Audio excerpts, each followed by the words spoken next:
Magandang gabi po sa inyo lahat, guys. May prediction si kaibigan na ipinapaabot sa atin, no? Kakaalis lang po nila. Kailangan po natin na maipaabot dahil po tiningnan po nila ngayon tungkol po sa nangyayari po doon sa sunog sa Hong Kong. Tiningnan po nila kung wala po bang katulad dito. Guys, nakakatakot at nakakalungkot ito. Kasi nakita ng ating kaibigan po ngayon, mayroon siya nakita sa 2026 is may hotel po daw na masusunog. Sana po makuhaan po ninyo itong pansin at babala ng ating kaibigan na advice lang po sa inyo. Sa lahat po ng mga nagho-hotel dyan, mag-ingat kayo. Dahil may maroon talagang mga tao mahilig sa sigarilyo. Kaya dapat i-check talaga sa mga nagbabantay po doon, no? Mas maganda nga ipagbawal na lang ang pag-yuyosi po doon sa loob ng mga hotel ngayon para makaiwas. Nakakatakot po ito, guys. Ipinapaabot ng ating kaibigan kasi tinitingnan po nila yung nangyari doon sa Hong Kong. Grabe po, ang daming patay. Ayaw po ng ating kaibigan na matulad tayo. Ito prediction, guys, para po talaga sa atin po ito.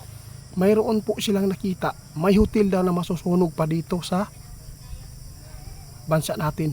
Ang nakakatakot, ang Luzon, guys, grabe po ang sobra pong dikit-dikit at sobrang init din po yung area po doon.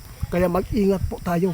Itong prediction, guys, hindi lang po kalamidad ang ating babantayan po ngayon, Kaya ingatan po natin ang ating sarili at ang ating mga pamilya, lalo na yung mga tao na magho-hotel tapos umiinom, nagyoyosi. Kailangan po na pahigpitan po natin, no? Pahigpitan sana ng mga may-ari po ng mga hotel dyan, na sana po ay hindi na po mag-yoyosi. Kadalasan po kasi may nagpaabot sa atin tungkol po doon sa Hong Kong.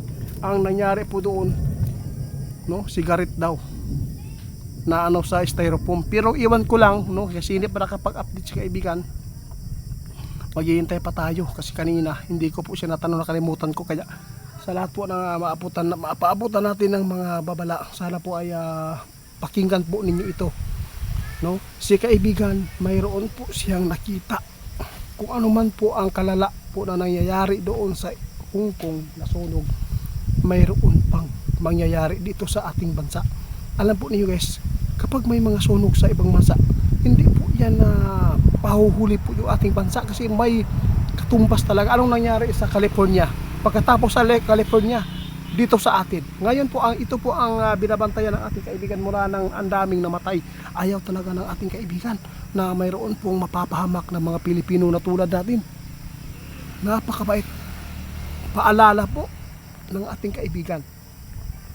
Kung sino man po yung mga tao dyan na mahilig sa UC, mahilig sa kahit ano na makapinsala po, no, sa buhay ng tao, kailangan po pahigpitan sana ng mga may-ari ng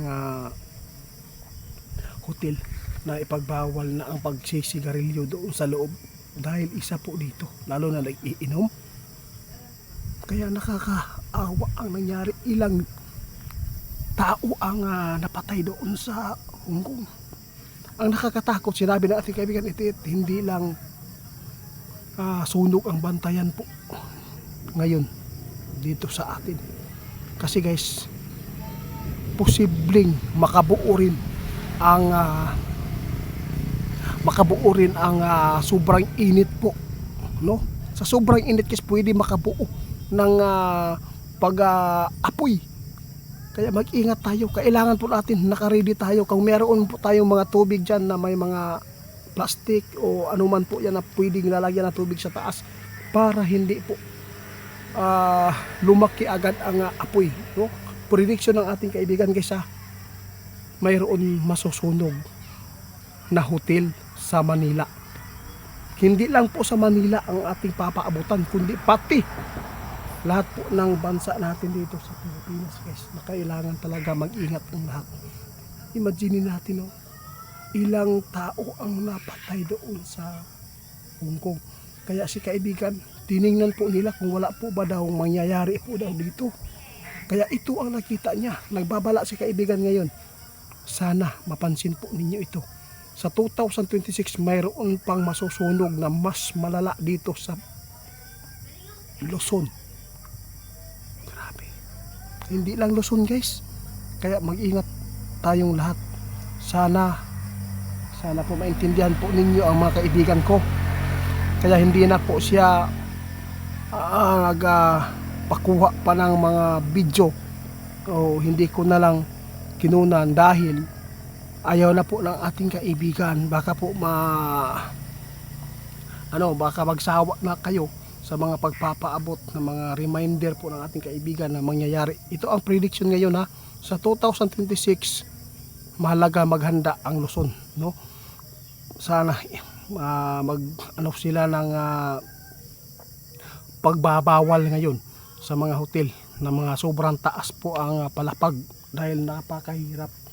Yan, patay ng apoy at napakahirap na makababa ang mga tao dyan sa taas. Kaya yun po, salamat po sa inyo lahat guys.